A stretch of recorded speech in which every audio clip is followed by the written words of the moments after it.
Hello everyone, welcome back to our channel. ఇవాళ మనం చెప్పుకోబోయే రెసిపీ సంక్రాంతి స్పెషల్ క్రిస్పీ జంతికలు అనమాట. ఇవి ఇంత క్రిస్పీగా రావడానికి నేను పిండిని ఏ విధంగా కలుపుతానో, అలాగే అస్సలు నూనె పీల్చుకోకుండా ఎలాంటి సింపుల్ టిప్స్ని పాటిస్తూ ఈ జంతికలు ప్రిపేర్ చేయాలో చూద్దాము. చూసారా ఎంత గుల్లగా ఉన్నాయో. లేట్ చేయకుండా ఈ సింపుల్ అండ్ టేస్టీ జంతికలు ప్రిపరేషన్ ఏంటో చూసేద్దాం పదండి.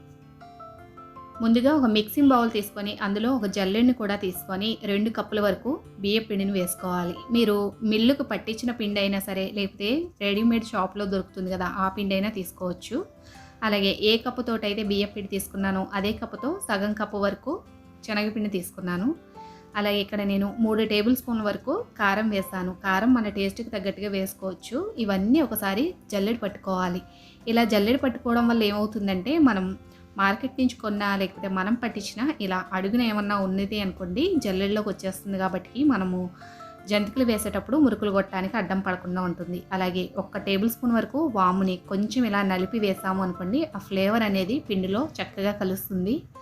దీంతోపాటు 2-3 టేబుల్ స్పూన్ల వరకు నువ్వులను కూడా వేసుకొని, అలాగే ఇందులో రుచికి సరిపడా ఉప్పును కూడా వేసుకున్న తర్వాత బాగా కాచిన నూనెని ఒక 50 గ్రాముల నూనె వేసుకోవాలి. నేను 300 గ్రాముల పిండి తీసుకుంటే 50 గ్రాముల వరకు బాగా వేడిగా ఉన్న నూనెను వేసి, ఈ నూనె అంతా కూడా పిండిలో బాగా కలిసేట్టుగా పిండిని ఇలా రబ్ చేస్తూ ఈ పిండి అనేది కలుపుకున్నామంటే మనకి క్రిస్పీతో పాటు నూనె పీల్చకుండా గుల్లగా వచ్చే జంతికలు వస్తాయన్నమాట. చూసారా, పిండి ఈ విధంగా ఉండాలి. పిడికడితో పట్టుకున్నప్పుడు కొంచెం ముద్ద కట్టినట్టుగా ఉండాలి.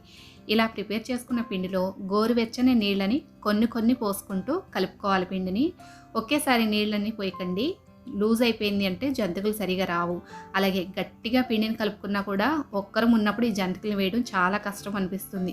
అవేమీ లేకుండా ఒక్కరమైనా సరే, ఎన్ని కేజీల పిండి అయినా ఒక్కరమైనా ఈజీగా వేసుకునే విధంగా ఈరోజు పిండి కలుపుకునే విధానాన్ని చూపించబోతున్నాను. పిండి చూసారా, మరీ గట్టిగా ఉండకూడదండి. చపాతీ పిండి కన్నా కూడా కాస్త మెత్తగా ఉండాలి. అంటే మనం పూరీకి తడుపుతాం కదా పిండి, ఆ విధంగా ఉంటే మనం ఒక్కరమైనా కూడా చిటికలో జంతికల్ని ఈజీగా వేసేయచ్చు. అంటే మురుకుల గిద్ద నుంచి ఒత్తేటప్పుడు గట్టిగా పిండి వచ్చింది అంటే మనం ప్రెస్ చేయలేం కదా, అందుకని ఈ విధంగా కలుపుకోండి. పిండిని ఈజీగా ప్రిపేర్ చేసుకోవచ్చు. మురుకుల గిద్దలో ఇలాంటి జంతికల ప్లేట్ని పెట్టుకొని, మురుకుల గిద్ద అలాగే ఇలా అడుగున ఉన్న క్యాప్ సరిగా ఒక్కొక్కసారి పట్టదు కదండి. అలాంటప్పుడు ఒక చిన్న సింపుల్ టిప్ని షేర్ చేస్తాను. ఇలా టైట్గా ఉన్నప్పుడు అల్యూమినియం మురుకుల గిద్దలు ఉంటే కనుక ఇలా సరిగా పట్టవు మూతలు. అలాంటప్పుడు కొంచెం నూనె రాసి తర్వాత దీనికి క్యాప్ పెట్టండి. చాలా ఈజీగా ఈ క్యాప్ అనేది ఫిట్ అవుతుందన్నమాట. చూసారు కదా. ఇంకా ఈ విధంగా ప్రిపేర్ చేసుకున్న మురుకుల గిద్దకి లోపల కూడా కొంచెం నూనె రాయాలి. ఇలా నూనె రాయడం వల్ల పిండి అనేది ఈజీగా జారుతుందనమాట. కొంతమంది నీళ్ళను కూడా రాస్తూ ఉంటారండి, కానీ మనం మురుకులు వచ్చేటప్పుడు ఆ నూనెలో నీళ్లు పడితే మళ్ళీ ముఖం మీదకి చెందుతుంది. అందుకని నూనెని మాత్రమే రాసుకోండి. నూనె రాసిన తర్వాత పిండి ముద్దని కొంచెంగా తీసుకొని 1/2 వంతు మురుకుల గిద్దలో పిండిని నింపాలన్నమాట. మరీ ఫుల్గా నింపేసాము అంటే గట్టిగా ఒత్తడానికి అవ్వదు. అందుకని చెప్పి 1/2 వంతు పెట్టేసి తర్వాత జస్ట్ ఇలా ప్రెస్ చేయండి. ఈజీగా మనకి మురుకులు అనేవి వచ్చేస్తాయి. అలాగే మీరు వేయగలిగినట్టయితే డైరెక్ట్ నూనెలో వేసుకోవచ్చు. లేదు అంటే ఒక తడి క్లాత్ తీసుకొని దాని మీద ఇలా వేసుకోండి. సింపుల్గా మళ్ళీ వీటిని తీసి నూనెలోకి వేసేయచ్చు. అయితే నేను ఈరోజు 2 మెథడ్స్ని చూపించబోతున్నాను. ఒకటైతే ఇలా క్లాత్లో వేసాము అనుకోండి, ఇదొకటి విధానం అనమాట. లేదు ఇంకొక మెథడ్ని కూడా చూపిస్తాను. చూసారు కదా, క్లాత్ మీద వేసిన వెంటనే ఇలా చేతితోటి తిరిగి వేసామంటే ఈజీగా మనకి చేతిలోకి వచ్చేస్తాయి. తర్వాత బాగా వేడిగా ఉన్న నూనెలో ఈ జంతికల్ని వేసుకోవాలి. నూనె వేడిగా లేకపోతే జంతికలు నూనె పీల్చేస్తాయి. అలాగే జంతికలు వేసిన వెంటనే లో టు మీడియం ఫ్లేమ్ అడ్జస్ట్ చేసుకుంటూ క్రిస్పీగా అయ్యేంత వరకు వేయించండి. మంచి కలర్లో వస్తాయి అన్నమాట జంతికలు. అలాగే మీరు నూనె హై ఫ్లేమ్ మీద కనుక పెట్టి వేయించారు అంటే జంతికలు మెత్తగా రావడంతో పాటు త్వరగా మాడిపోతాయి అన్నమాట.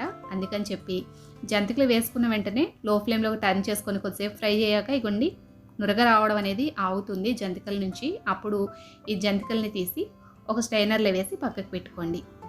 జంతికలు ఎప్పుడూ కూడా హై ఫ్లేమ్ మీద వేయించకూడదు, లో ఫ్లేమ్ మీద మాత్రమే వేయించుకోవాలి. కానీ జంతికలు వేసేటప్పుడు హై ఫ్లేమ్ మీదనే ఉండాలి నూనె. ఇంకా స్ట్రైనర్ మీద వేసేవాళ్ళైతే ఈ విధంగా స్ట్రైనర్కి కొంచెం నూనెని అప్లై చేసి దాని మీద జంతికలు వేసి దీన్ని డైరెక్ట్గా తీసుకెళ్ళి నూనెలో వేసేస్తే సరిపోతుంది.